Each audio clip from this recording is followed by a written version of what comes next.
다 같이 일어나셔서 마음과 뜻과 정성을 모아 하나님께 예배 드리겠습니다.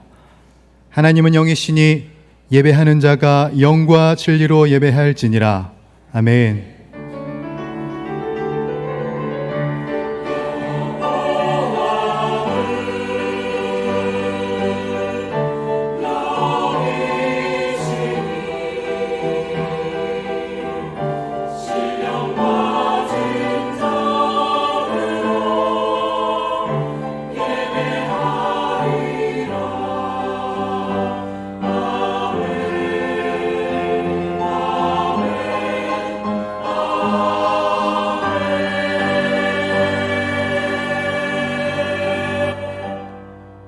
은혜가 풍성하신 하나님 아버지, 거룩한 주일을 맞아 주님의 몸된 전으로 저희를 인도해 주시니 감사드립니다.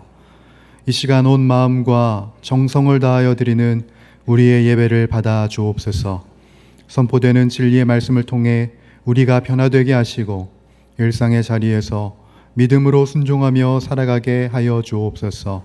예수 그리스도의 이름으로 기원하옵나이다. 아멘. 한 주간의 삶을 돌아보고 하나님과 사람 앞에 지은 모든 죄를 고백하는 참회의 기도를 드리겠습니다.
여호와께서 말씀하시되 오라 우리가 서로 변론하자.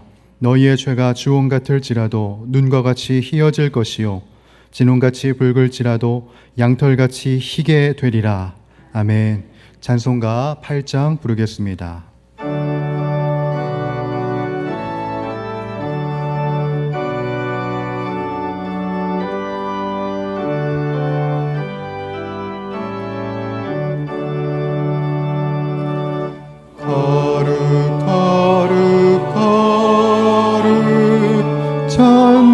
전능하신 주님, 이른 아침 우리 주를 찬송합니다.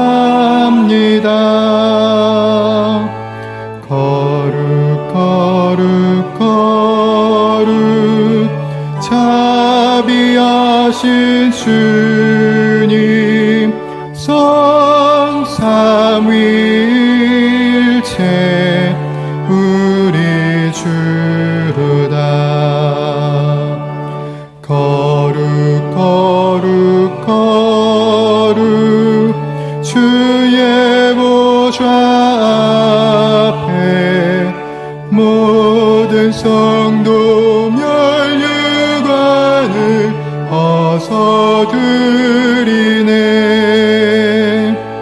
천군 천사 모두 주께 굴복하니 영원히 위에 계신 주로다. 거룩 거룩 거룩 주의 빛난 영광, 모든 죄인 눈 어두워 볼 수 없도다.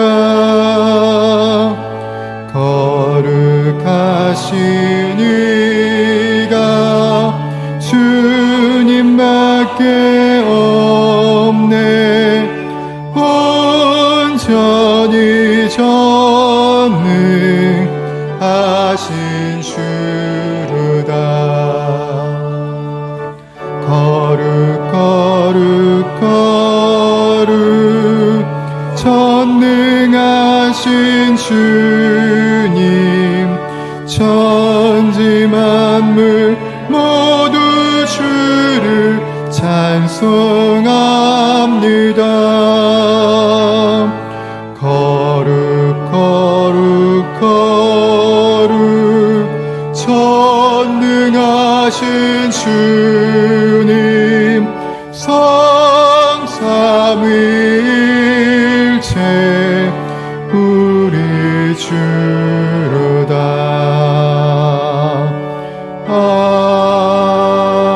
아멘. 사도신경으로 우리의 신앙을 고백하겠습니다. 나는 전능하신 아버지 하나님, 천지의 창조주를 믿습니다. 나는 그의 유일하신 아들 우리 주 예수 그리스도를 믿습니다.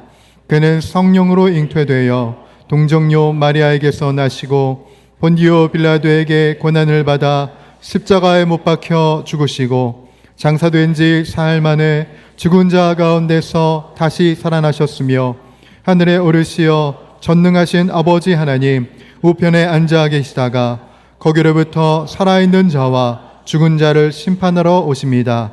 나는 성령을 믿으며 거룩한 공교회와 성도의 교제와 죄를 용서받는 것과 몸의 부활과 영생을 믿습니다.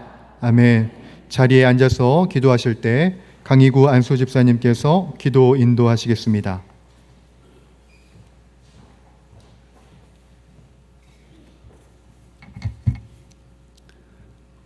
할렐루야. 모든 상황 속에서 언제나 살아 역사하시는 주님을 찬양합니다. 지난 한 주간도 저희들을 지켜주시고 은혜와 사랑 안에서 거하게 하시며 거룩한 주일을 맞아 예배당에 나와 예배드릴 수 있음을 감사드리오며 이 예배를 통하여 주님을 만나고 돌아가는 시간이 되도록 우리의 마음을 깨끗게 하사 주님의 영광을 보게 하시고 우리의 입을 정결케 하여 주님을 찬양하게 하시고 귀를 열어 진리의 말씀을 듣고 주님의 사랑 안에서 자유함을 주시며 주님의 자녀로 이 세상을 살아가게 하셨음을 감사드리며 하나님 아버지께 찬양과 경배를 드리오니 받아 주시옵소서. 하나님 아버지, 무더운 여름 폭염과 세상의 욕심들 속에서 지치고 힘들어 주님의 은혜를 감사하지 못하고 그리스도인의 신분을 망각하여 세상의 이기심을 탐하며 주님을 멀리하고 사랑의 실천보다는 자기의 욕심을 앞세우며 주님이 원하시는 일보다는 자신의 만족을 위해 살아온 저희를 용서하여 주시고 주님의 사랑을 실천하고 창조하신 뜻에 따라 주님을 찬양하며 주님의 제자로 살아갈 수 있는 지혜와 용기를 주시옵소서. 우리의 참 주인이신 주님, 이 민족을 불쌍히 여기어 위정자들에게 참 지혜를 주시어 이 나라의 안팎의 어려운 일들을 하나님의 뜻과 공의로운 것으로 해결할 수 있는 위정자들이 되게 하여 주시옵소서. 우리를 사랑하시는 주님, 용인 땅에 영락계열을 세워주시고 담임 목사님을 세워주시며 주님의 제대된 삶을 실천하며 주님의 사람을 길러내는 공동체가 되어 믿음의 대를 잇는 교회가 되어 주님의 지경을 넓혀가며 안으로는 사랑을 나누고 밖으로는 복음을 전하는 교회가 만들어져 가고 있음을 감사드립니다. 오늘부터 진행되는 청년부에 함께해서 더 좋은 교회라는 주제로 선교활동을 통하여 하나님의 복을 세상에 전하여 진리의 기쁨을 함께 누리는 시간이 되어 지도록 은혜 내려 주시옵소서. 주님, 이 시간 머리 숙여 기도하는 성도님들의 기도를 들어주시고 우리의 욕심을 구하는 기도가 아니라 주님의 나라와 영광을 위하는 기도가 될 수 있도록 지혜를 주시옵고 세상 속에서 주님의 사랑을 실천하여 나로 인하여 가정과 직장과 교회와 사회가 축복을 받으며 나의 행동 하나하나가 실족되는 삶이 아니라 주님의 제자된 행동으로 살아갈 수 있도록 도와주시옵소서. 이 시간 예배의 찬양을 드리는 임마누엘 찬양대의 찬양을 기쁘게 받아주시오며 말씀을 전하시는 목사님에게 성령의 능력을 더하여 주시어 목사님의 선포하시는 말씀을 듣고 깨닫고 세상에 살아갈 힘을 얻어 주님의 말씀을 실천하는 우리가 될 수 있도록 도와주실 것을 믿사오며 이 모든 말씀 우리를 구원하여 주신 예수 그리스도 이름으로 기도드렸사옵나이다. 아멘.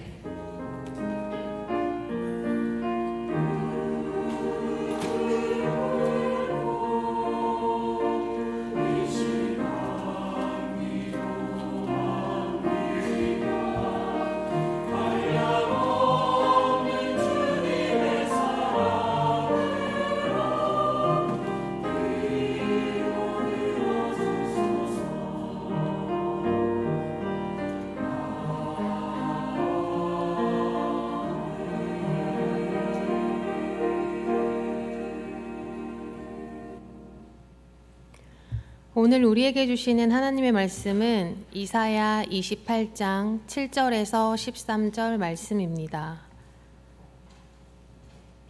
구약 998쪽에 있습니다.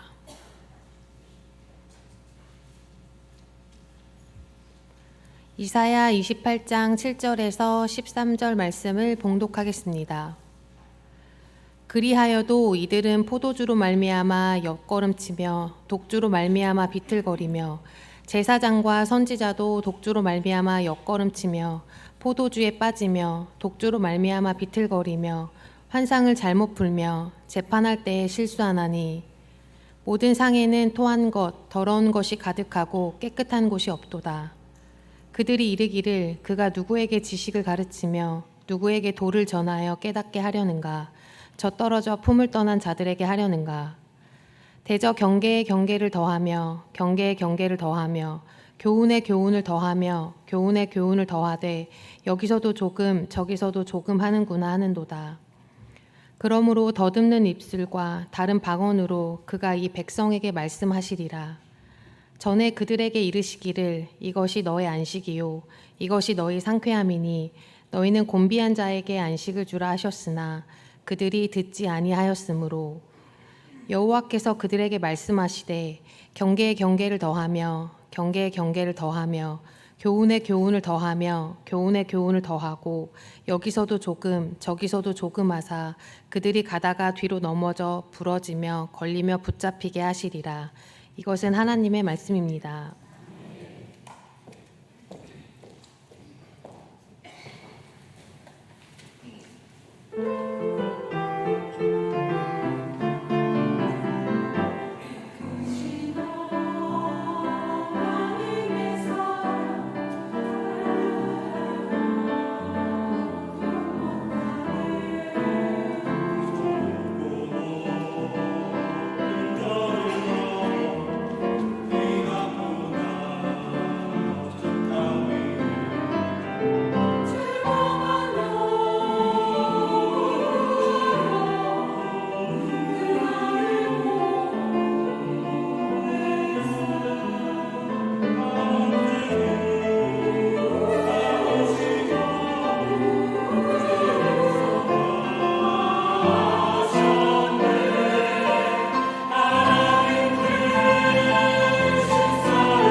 귀한 찬양 감사합니다. 여러분 주부를 참고하실 때 여러분 앞에 귀의 소식 먼저 전하도록 하겠습니다. 우리 교회를 방문하신 모든 분들 주님의 이름으로 환영합니다. 등록 원하시는 분 말씀하시면 저희가 친절하게 도와드리도록 하겠습니다. 계속해서 우리 청년 국내 단기 선교 파송식이 오늘 3부 예배 시에 있는데요. 함께해서 더 좋은 교회라는 주제를 가지고 대학로에서 믿음이 없는 청년들에게 복음을 전하는 일을 하게 됩니다. 우리 청년들 안에 먼저 복음이 불처럼 뜨겁게 타오르게 하시고 전하지 않을 수 없고는 견딜 수 없는 그런 열정을 주시기를 먼저 기대해 주시고, 또 이와 같은 기회를 통해서 우리 청년들이 정말 다양한 기회를 경험할 수 있도록 여러분 많이 기대해 주시기를 부탁드립니다. 계속해서 돌아오는 토요일에는 강영장학회 증서 수요식이 있습니다. 어려운 이들을 섬기기 위해서 저희 교회에서 강영장학회가 조직되어 있고 이제 해마다 2번씩 장학금을 전달하게 되는데요. 지금까지 또 후원해 주신 분들 진심으로 감사를 드리고, 이 장학회 수요식을 통해서 아직 믿음이 없었던 아이들이 한번 예배를 드리고 또 하나님을 알아갈 수 있는 기회가 될 수 있도록 여러분 함께 기도해 주시기를 부탁드립니다.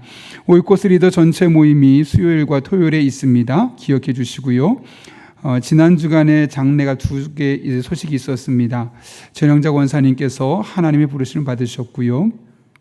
박선희 권사님과 박익규 집사님의 모친 되시는 조순영 성도님께서 또 하나님의 부르심 받았습니다. 이 각각의 가정에 하나님의 위로가 있기를 많이 기도해 주시기를 부탁드립니다. 사랑의 성도들의 손길이 있습니다. 이윤재 안수 집사님, 정혜정 권사님 가정에서 승진 감사로 사랑의 성도 드렸습니다. 어려운 이웃을 섬기는 데 사용하도록 하겠습니다. 더 자세한 내용은 주보를 참고하시고 우리 함께 기도하고 말씀 나누겠습니다. 살아계신 하나님 아버지, 오늘도 우리를 주님 전에 불러주시고 자격 없는 우리들에게 하나님의 말씀을 주심에 감사를 드립니다. 닫힌 마음의 문을 열어주시고 잠자던 영혼을 깨워주시고 선포되는 말씀, 내게 주신 말씀으로 들려지게 하셔서 이 말씀으로 인한 힘을 얻게 하시고 다시 일어서 일상의 삶을 하나님과 동행하는 복된 성도님들 다 되게 하여 주옵소서. 예수님의 이름으로 기도하옵나이다. 아멘. 우리 한번 앞뒤 좌우 있는 분 이렇게 인사해 볼까요? 곧 달라질 겁니다. 이렇게 인사해 보겠습니다.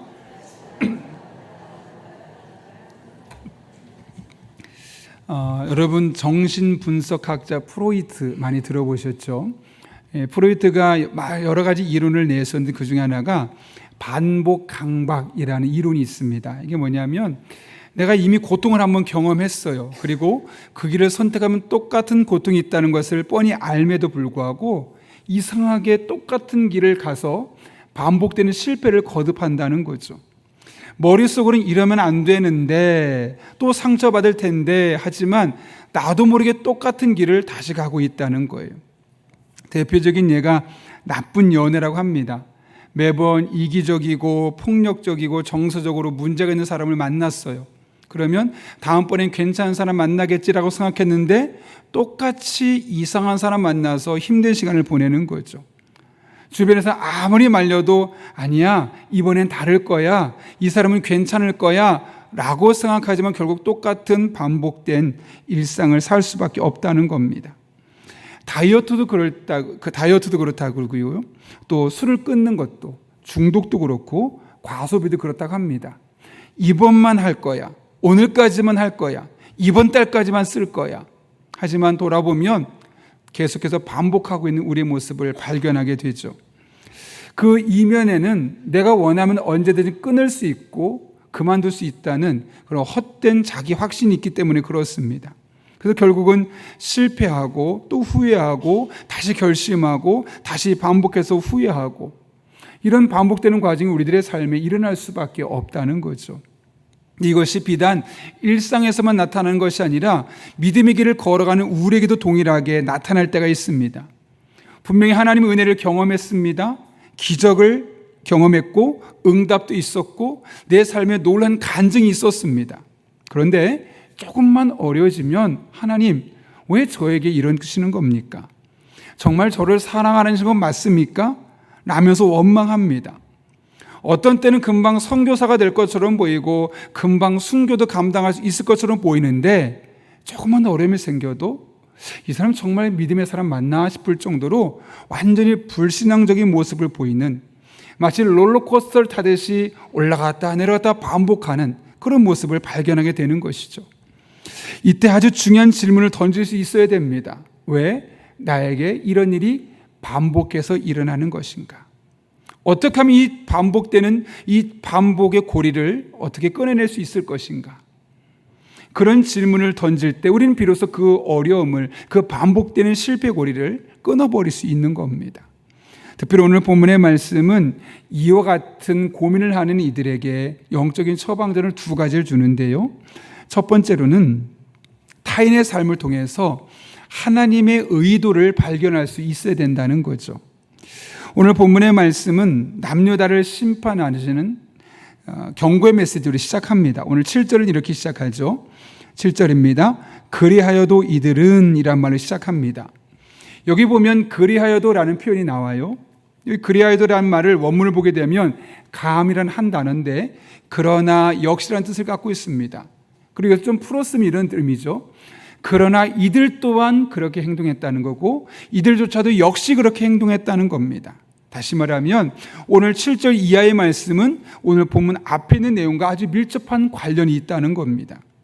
그렇다면 여러분 앞에 어떤 내용이 있습니까? 오늘 본문 1절부터 4절까지 말씀 보게 되면 북쪽에 있는 이스라엘, 북이스라엘의 영적인 현실을 적나라하게 보여줍니다.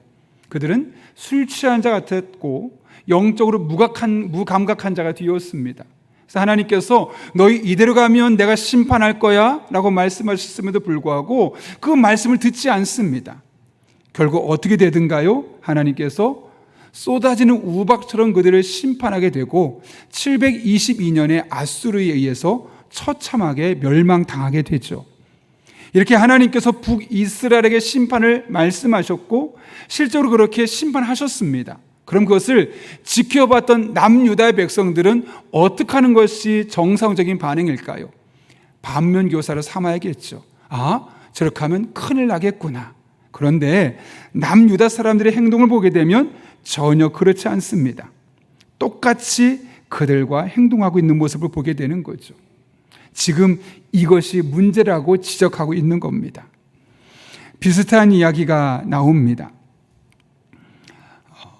고린도전서 6장을 보게 되면요, 바울은 과거에 출굽했던 이스라엘 백성들에게 광야에서 우상 숭배하다가 멸망했던 사건을 언급합니다. 그리고 나서 내가 지금 시점에 저 과거 이야기를 하는 이유가 무엇인지 아느냐 하면서 무려 성경의 22구절을 가지고 그 이유를 설명하는데요. 고린도전서 10장 6절과 11절을 보면 이렇게 기록되어 있습니다. 먼저 6절 말씀인데 한번 읽어볼까요? 시작. 이러한 일은 우리의 본보기가 되어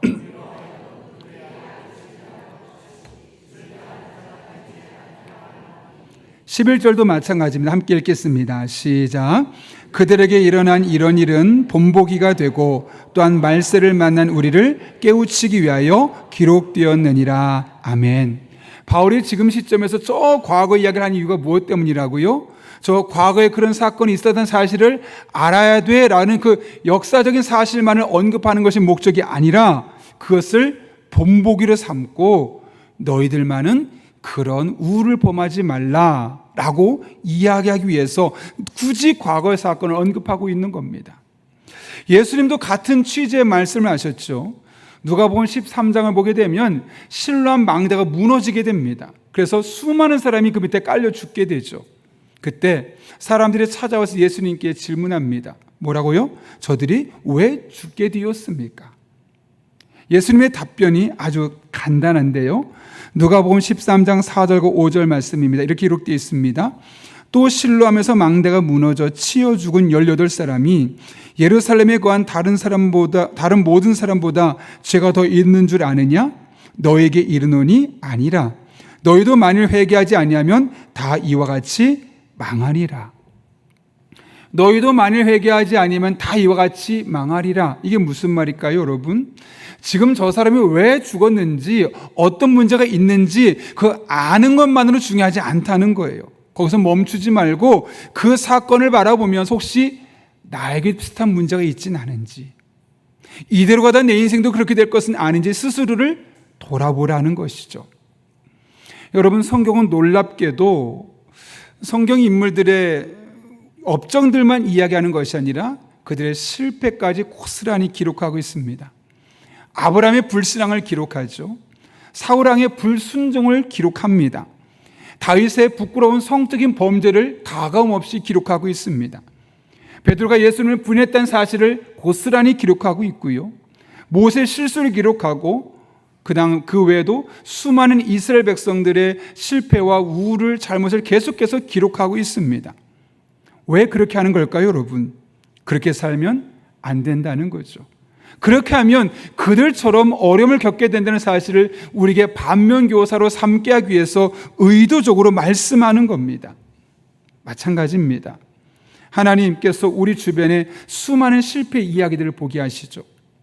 술 때문에 가정이 무너진 사람의 이야기를 듣습니다. 돈 때문에 인간관계가 깨어진 이야기를 듣게 됩니다. 주식 때문에, 코인 때문에, 도박 때문에, 성문제 때문에, 약물 중독 때문에 가정이 깨어지고 인생이 망가진 사람들 이야기를 보게 하고 듣게 합니다. 신앙보다 성공을 우선순위에 두었다, 모든 것을 다 잃어버리고 후회하고 있는 사람들을 보게 만듭니다. 하나님께서 우리에게 보여주시는 겁니다. 하나님께서 우리에게 듣게 하시는 겁니다. 그런데 우리는 그런 사람들의 이야기를 보면서, 그런 사람 이야기를 들으면서 그 순간 무엇을 하고 있습니까? 안타깝다, 동정하고 그냥 지나치지는 않았습니까? 나는 아닌데 나만 아니면 돼 라면서 안 돼 한숨을 쉬면서 그냥 그 사건을 대수롭지 않게 지나치지는 않았는지요? 여러분, 믿음의 사람들은 거기에서 멈춰서는 안 됩니다. 왜 저렇게 되었을까만 보면서는 안 되고, 하나님, 저 사람의 실패가 저에게 어떤 경고의 메시지입니까? 이것을 물어야 합니다. 아직 나에겐 크게 문제가 드러나진 않았지만 그냥 이대로 갔다가 나에게도 문제가 생길 일이 있어서 혹시 나에게 보게 하는 것은 아니신지, 내게 듣게 하시는 것은 아닌지 묻고 확인하는 과정이 우리에게 필요하다는 것이죠. 여러분, 이 세상에 우연은 없습니다. 특별히 하나님께서 우리들의 삶에 행하시는 일들은 절대로 우연은 없고 모든 것에 목적이 있습니다. 그러므로 다른 사람의 실패를 볼 때, 다른 사람의 문제를 볼 때 문제만 보지 마시고 실패만 보지 마시고 그 안에 담겨 있는 하나님의 선한 의도까지 파악할 수 있어야 합니다. 사업은 성공했는데 돈은 많은데 불행한 사람들의 모습을 보면서 나는 돈을 어떤 관점으로 바라보고 있는가 돌아보아야 합니다. 가정이 무너지는 사람들을 보면서 혹시 나의 가정은 이대로 가도 괜찮은지, 내가 가정에서 행하는 이 모든 행동은 그냥 이대로 가도 괜찮은지 한번 돌이켜볼 필요가 있습니다. 신앙을 잃어버린 사람들, 신앙이 영적 침체에 빠진 사람들의 모습을 바라보면서 지금 나의 신앙은 이대로 두어도 괜찮은지, 아니면 경각심을 바꾸고 나의 신앙을 한 번쯤 바꾸고 경작해야 될 필요가 있는지 돌아볼 필요가 있다는 거죠. 제가 담임 목사가 되면서 몇 가지 신앙의 목회 원칙을 세웠는데 그 중에 2가지만 이야기하면, 첫 번째로는 저는 성도님들이 얼마나 헌금을 했는지 보지 않는다는 겁니다. 제가 이전에 교회에서 목회를 하면서 부목사 있을 때 목사님께서 어느 날 오후 찬양 예배 시간에 이번에 누가 이런 일을 위해서 1,000만 원을 헌금하셨습니다, 2,000만 원 헌금하셨습니다, 이렇게 이름을 언급하신 적이 여러 번 있었습니다. 그 의도는 아무도 하지 않는 일에 선한 일에 이분이 이런 역할을 했습니다라고 그것을 치하하기 위함도 있었죠. 그런데 그 예배가 끝나고 나가는 성도들의 표정이 너무 밝지가 않습니다. 나도 하고 싶은데 돈이 없어서 못하는 거지, 그렇다고 저렇게까지 하면 나는 뭐가 되나, 그게 너무나 선하게 보이는 거죠. 아무리 선한 의도라도 내가 담임 목사가 되면 절대로 헌금 가지고 누가 이렇게 했다 저렇게 했다 이야기하지 말아야겠다, 반면교사로 삼게 되었던 겁니다. 그런데 교회 부임하고 담임 목사가 돼서 와서 보니까 헌금 명단이 올라오는데 누가 11조를 얼마 했고 누가 감사헌금을 얼마 했고 쫙 나오는 겁니다. 처음에는 이렇게 했구나라고 봤는데 어느 순간 이분은 이만큼 액수를 했네, 이분이 조금 됐고 이분은 좀 적게 했네, 막 비교가 되기 시작하는 거예요. 그래서 그날부터 제가 명단을 보지 않습니다. 누가 얼마나 헌금했는지 보지 않고 그냥 붙들고 하나님 앞에 매주 기도만 하고 있죠. 두 번째 원칙은 절대로 여자 성도님 한 분과 제가 개인적으로 밀폐된 공간에 있지 않는 겁니다. 그래서 종종 운전을 하다가 보면서 혼자 걸어가는 여성, 분명 우리 성도님이신데도 불구하고 제가 문을 열고 태워주지 않는 이유는 그 안에 혹시나 오해를 살까봐 그런 것이죠. 또 하나는 교회 상담할 때도 일부러 밀폐된 공간이 아니라 지나가다 누구나 볼 수 있는 공간에서 의도적으로 그렇게 상담을 합니다. 그 이유는 그 여성분을 못 믿어서가 아니라 남자인 저를 못 믿기 때문이시죠. 그리고 이렇게 할 수밖에 없었던 이유는 과거에 많은 목사님들께서 의도하지 않게 이런 성적인 것에 연루가 되게 됐고 이런 문제가 되게 되면서 목회적으로도 문제가 생기고 교회도 흔들리는 모습 보면서 나는 절대로 담임 목회자가 되면 저런 행동을 하지 말아야겠다라고 마음을 먹었기 때문에 그렇습니다. 누군가의 실패를 보고 그 사람을 비난하는 것에 끝나는 것이 아니라 반면교사를 삼고 나는 그러지 말아야지 하는 삶의 자세가 필요했던 것이죠. 여러분, 남의 실패를 보고서도 배우지 못하면 그 남의 실패가 어느 날 나의 실패가 되어 있는 것을 보게 됩니다. 그러나 남의 실패를 바라보며 하나님께서 내게 주신 경고의 말씀으로 받아들이게 되면 나는 절대로 그 실수를 하지 않고 살아갈 수 있게 되는 겁니다. 그래서 하나님께서 내게 보게 하는 거고 하나님께서 내게 들리게 하시는 겁니다. 사랑하는 여러분, 누군가 실패하는 사람을 보면서 섣불리 정죄하지 마십시오. 오히려 그들의 실패를 통해서 나를 돌아볼 수 있기를 바랍니다. 나는 괜찮은가? 이대로 있어도 되는가? 돌아보고 남의 실패를 구경만 하지 말고 그 남의 실패에서 하나님의 의도를 발견하고 교훈을 삼을 수 있기를 바랍니다. 하나님께서 그런 과정을 통해서 우리의 신앙을 지켜줄 것이고 우리의 가정을 지켜줄 것이고 우리의 교회를 지켜줄 것이고 우리의 삶을 지켜주실 것입니다. 이런 은혜가 저 여러분의 삶 가운데 날마다 경험될 수 있기를 예수님의 이름으로 축원합니다. 우리 인생은 날마다 의도적으로 혹은 무의식적으로 실패를 반복하며 살아갑니다. 그렇다면 어떻게 이 반복되는 실패의 고리를 끊어낼 수 있을까? 두 번째로는 하나님의 말씀에 대한 절대적인 경외 의식을 회복해야 합니다. 여러분, 하나님께서 북이스라엘의 모습을 보면서 멸망할 것을 예언하셨고 실제로 말씀대로 그렇게 행하셨어요. 그리고 남유다가 그것을 바라보았습니다. 그럼 어떻게 되겠죠? 반면교사를 삼고 그런 행동을 하지 말아야 되는데 오늘 보면 7절과 8절을 보게 되면 남유다 백성들이 똑같이 그들의 뒤를 따라가고 있음을 보게 됩니다. 오늘 한번 7절과 8절 말씀 읽어볼까요? 같이 읽습니다. 시작. 그리하여도 이들은 포도주로 말미암아 옆걸음치며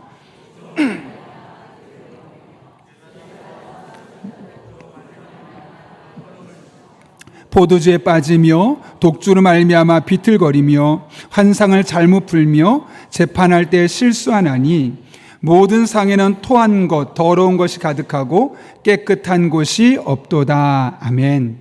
오늘 7절에 이들은 이란 말은 남유다 살고 있었던 보통 사람들을 의미합니다. 그리고 제사장과 선지자는 남유다에 있었던 영적인 지도자들을 의미하죠. 그런데 북이스라엘을 멸망으로 인도했던 이 술 취함과 영적인 무기력감이 지금 남유다의 영적인 지도자들과 보통 사람들에게 똑같이 나타나고 있다는 거예요. 그러다 보니까 사회 전반적으로 영적으로 잘못된 해석이 난무하기 시작했고 이로 인해 공동체는 길을 잃게 되고 자신의 이득을, 사익을 추구하는 이익단체로 믿음의 공동체가 변질되어 가기 시작했습니다. 그리고 그 안에는 신앙 공동체가 더러운 악취가 나는 곳으로 바뀌게 되었다는 것이죠. 왜 이런 일이 일어나게 되었을까? 그것은 그들이 말씀을 대하는 태도 때문입니다. 오늘 9절 말씀 보십시오. 이렇게 이야기하죠. 그들이 이르기를 그가 누구에게 지식을 가르치며 누구에게 도를 전하여 깨닫게 하려는가? 젖떨어져 품을 떠난 자들에게 하려는가? 여기 그가 누굴까요? 이사야입니다. 그들이 이사야를 무시합니다. 조롱합니다. 그러면서 감히 너 따위가 우리한테 말씀을 전한다고? 이사야를 조롱할 뿐만 아니라 이사야가 전하는 하나님의 말씀까지 깡그리 무시하고 있는 남유다의 종교 지도자들의 모습을 발견할 수 있는 겁니다. 그러면서 이렇게 이야기하죠. 10절 말씀 한번 읽어볼까요? 시작. 경계에 경계를 더하며 경계에 경계를 더하며 교훈에 교훈을 더하며 교훈에 교훈을 더하되 여기서도 조금 저기서도 조금 하는도다. 좀 복잡해 보이죠, 말이. 그런데 원문을 보면 아주 단순합니다. 차브라차브 차브라차브 카브라카브 카브라카브 저에브샴 저에르샴, 똑같은 단어를 반복해서 사용하고 있는 겁니다. 이거는 그 당시에 어린 아이들이 알파벳을 읽거나 혹은 말을 배울 때 웅얼웅얼했던 그 의성어를 소리나는 대로 적어놓은 겁니다. 우리나라로 말하면 가나다라 마바사 뭐 이런 거겠죠. 가가 거교 고교 뭐 이런 거입니다. 쉽게 말하면 지금 이사야가 전하는 메시지를 들으면서 뭐라고 말하냐면 너의 말은 너무 단조로워, 너무 유치해, 마치 어린아이의 옹알이 수준이야 라고 말하면서 이사야가 전하는 메시지를 평가절하하고 있는 겁니다. 영적으로 잠들어 있던 그들에게 이사야를 통해 전해지는 하나님의 엄중한 말씀이 어떻게 들렸다는 것이죠? 마치 아이들의 옹알이 수준처럼 들렸다는 겁니다. 그러니 그 말씀을 들으려 하지 않았습니다. 이것이 남유다가 멸망하게 되었던 가장 중요한 발단이 되었죠. 그런데 여러분, 그렇다면 우리는 어떻습니까? 혹시 하나님의 말씀을 듣는데 참 말씀 유치하게 들리거나 들었던 이야기, 비슷한 이야기를 또 듣는 것 같다거나 그래서 너무나 지루하고 졸렸던 적은 없습니까? 또는 하나님의 말씀을 들으면서 너무 현실 감각이 없는 것 같은 그런 뜬구름 잡는 이야기 같다고 느꼈던 적은 없습니까? 차라리 이 시간에 앉아서 내가 설교를 듣느니 유명한 사람의 유튜브 방송을 듣는 게 훨씬 더 시간을 내가 잘 관리한다고 생각하진 않으셨습니까? 만약 그런 마음이 있었다면 조심해야 합니다.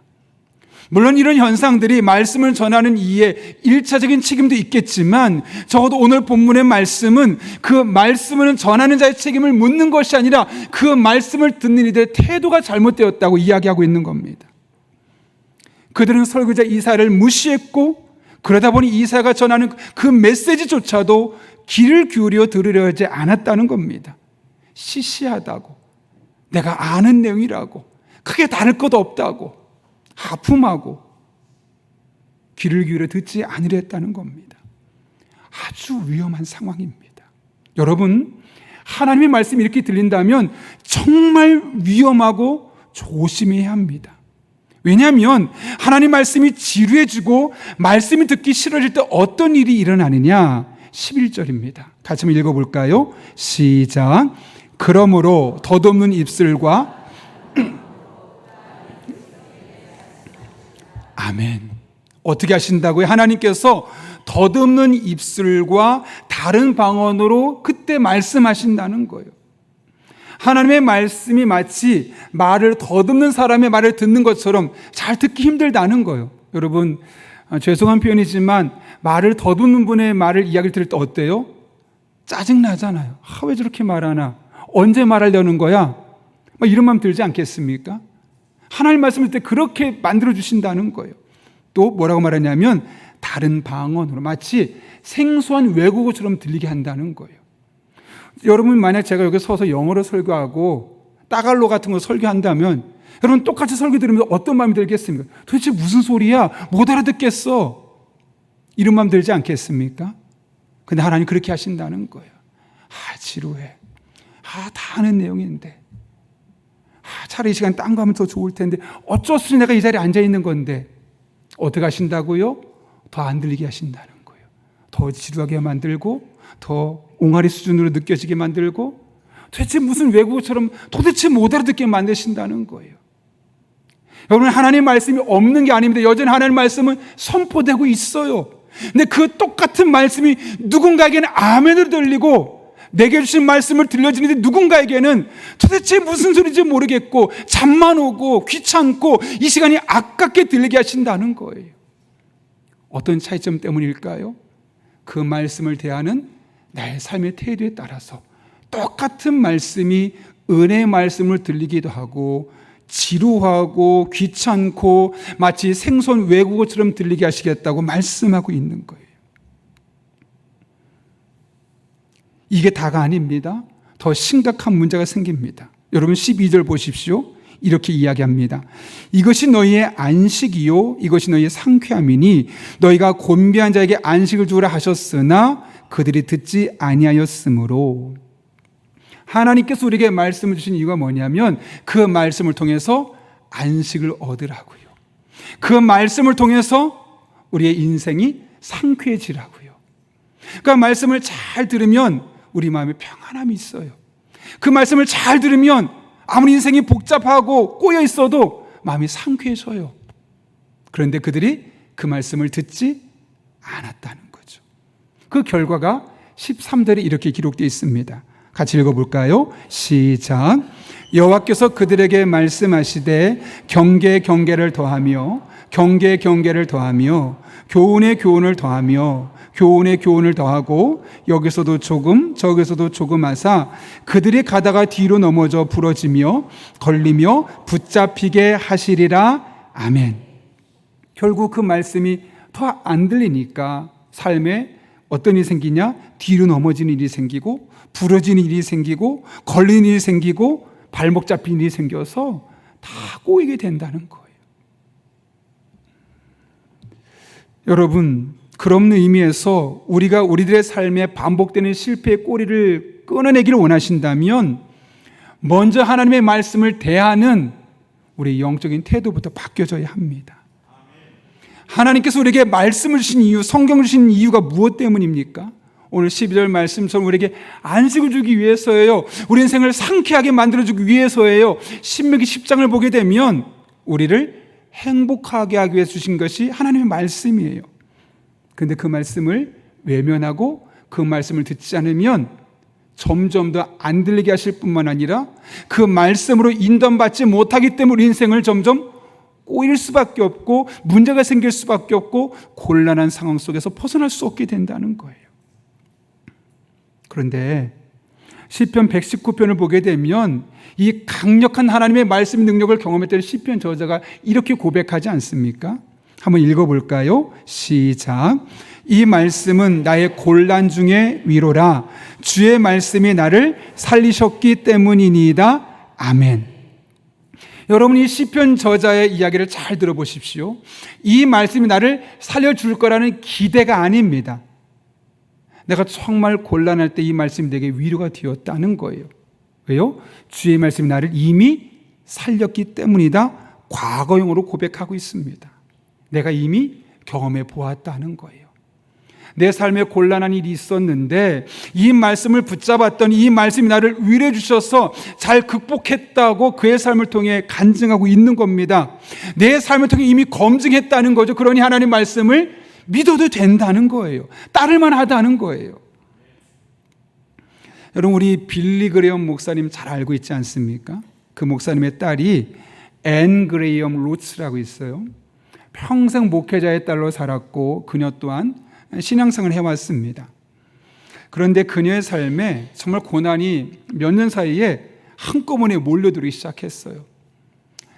평생 나이 들 때까지 함께 살 줄 알았던 남편이 49이라는 비교적 젊은 나이에 세상을 떠나는데 원인을 몰라요. 갑자기 세상을 떠나버렸어요.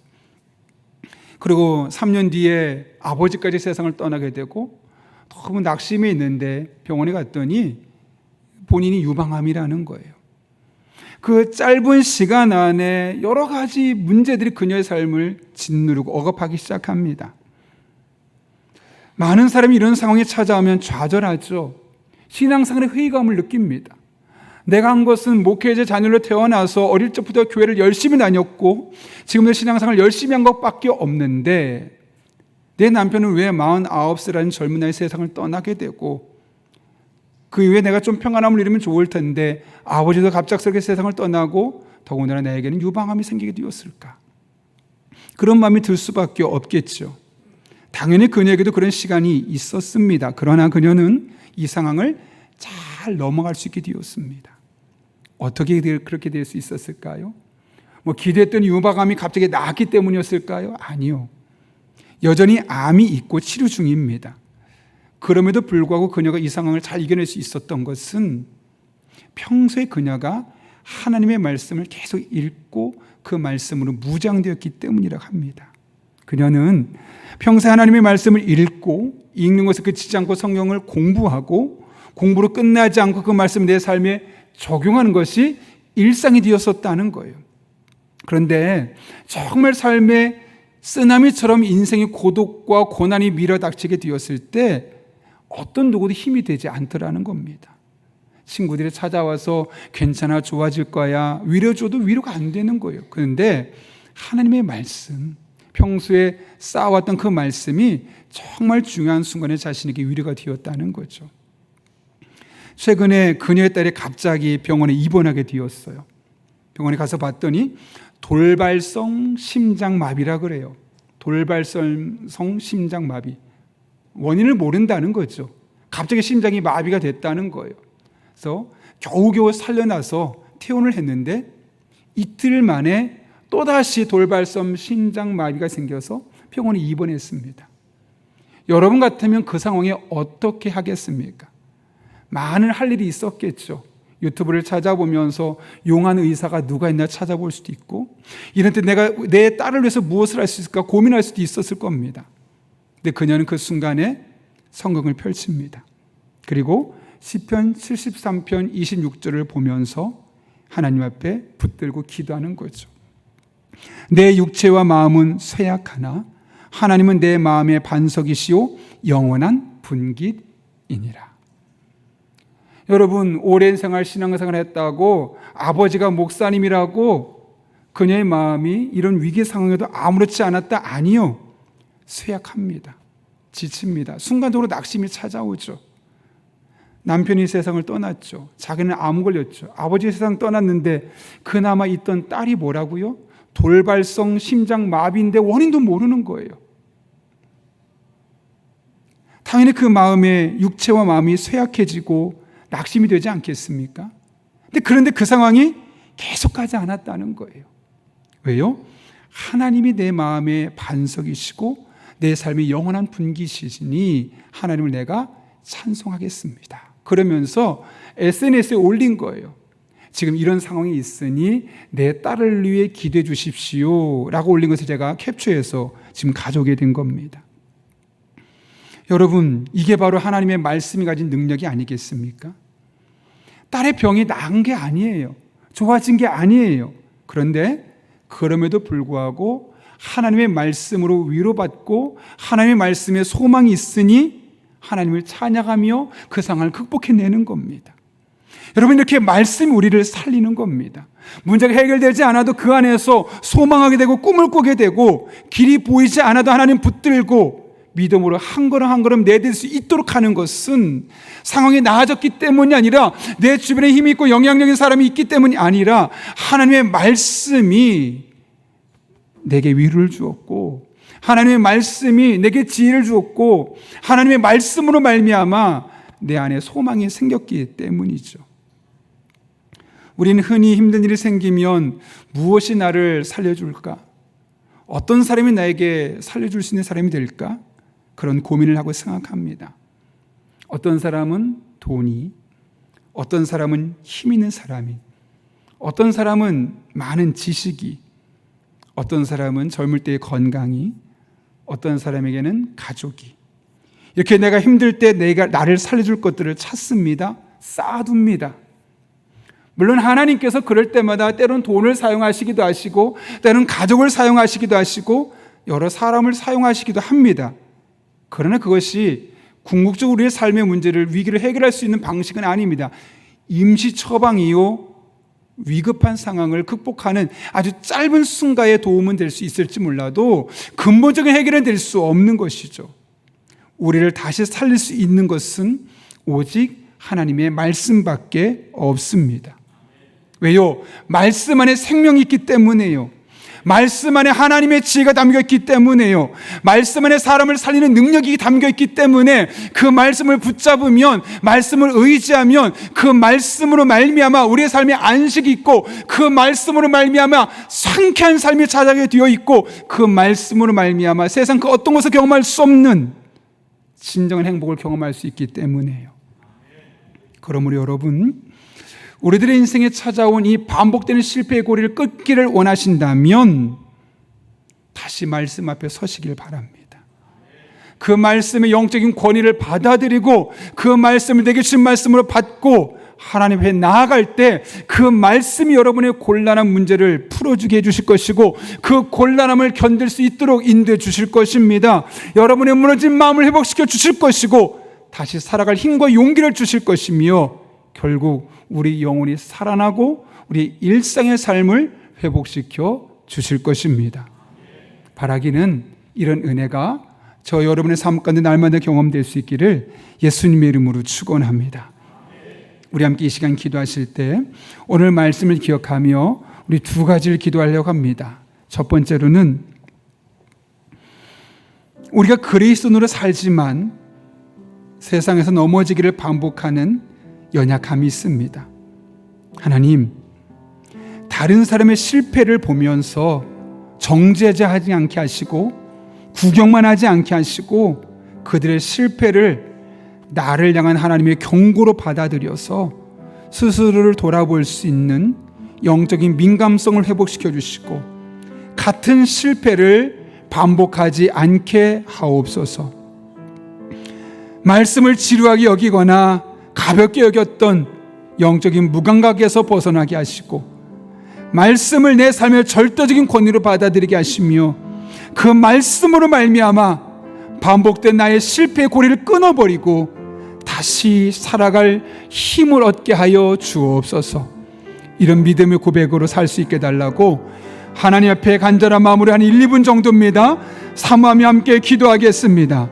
살아계신 아버지 하나님, 우리가 그리스도인으로 살아가지만 세상에서 넘어지기를 반복하는 우리의 연약함을 고백합니다.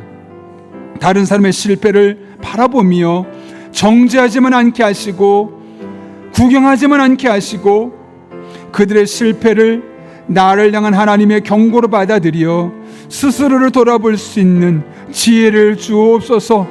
그럴 때마다 같은 실패를 반복하지 않는 하나님의 사람, 지혜로운 사람으로 살아갈 수 있도록 인도해 주시고 말씀이 지루해지거나 말씀을 가볍게 여기는 영적인 무감각에서 벗어나게 하시며 하나님의 말씀 내 삶의 절대적인 권위로 받아들이게 하시고 그 말씀으로 인하여 반복되는 삶의 실패를 끊어버리고 다시 살아갈 힘을 얻게 하여 주옵소서. 다시 살아갈 지혜를 얻게 하여 주옵소서. 그럴 때 우리들의 삶이 새로워지게 해주시옵고 하나님의 은혜 안에 능력 안에 거할 수 있는 믿음의 사람 될 수 있도록 은총을 더하여 주옵소서. 그렇게 하나님만을 바라보며 의지하며 나갈 때 우리 성도들에게 복을 주시고 새롭게 하여 주옵소서.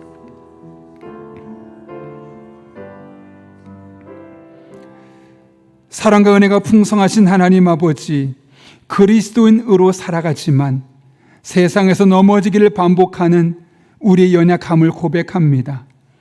우리가 다른 사람의 실패를 섣불리 정죄하거나 구경만 하지 않게 하시고 이를 나를 향한 주님의 다급한 경고로 받아들여 스스로를 돌아볼 수 있는 영적인 민감성을 허락하여 주옵소서.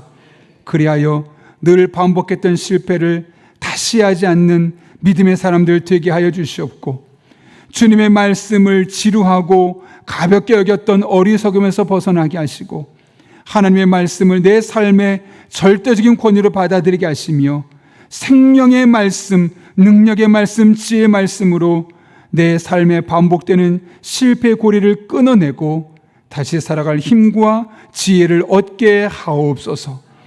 예수님의 이름으로 기도하옵나이다. 아멘. 우리 시간 찬송가 203장을 부르실 때 마지막 절에 일어서서 봉헌하시겠습니다.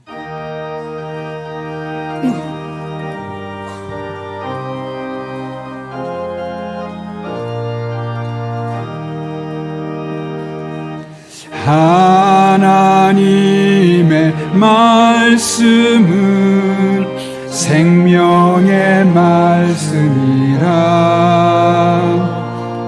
광야 같은 세상에 길 잃고 방황할 때, 절망 중에 빠진 이 몸 하나님 보아사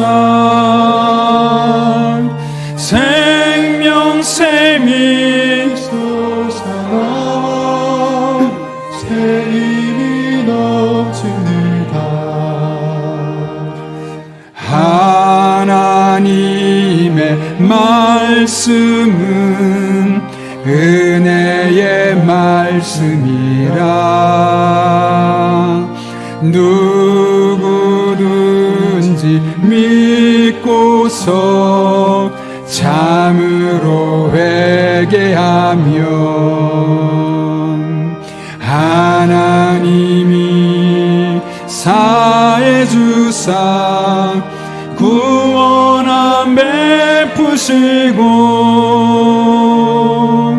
가히 없는 그 은혜로 늘 품어주십니다.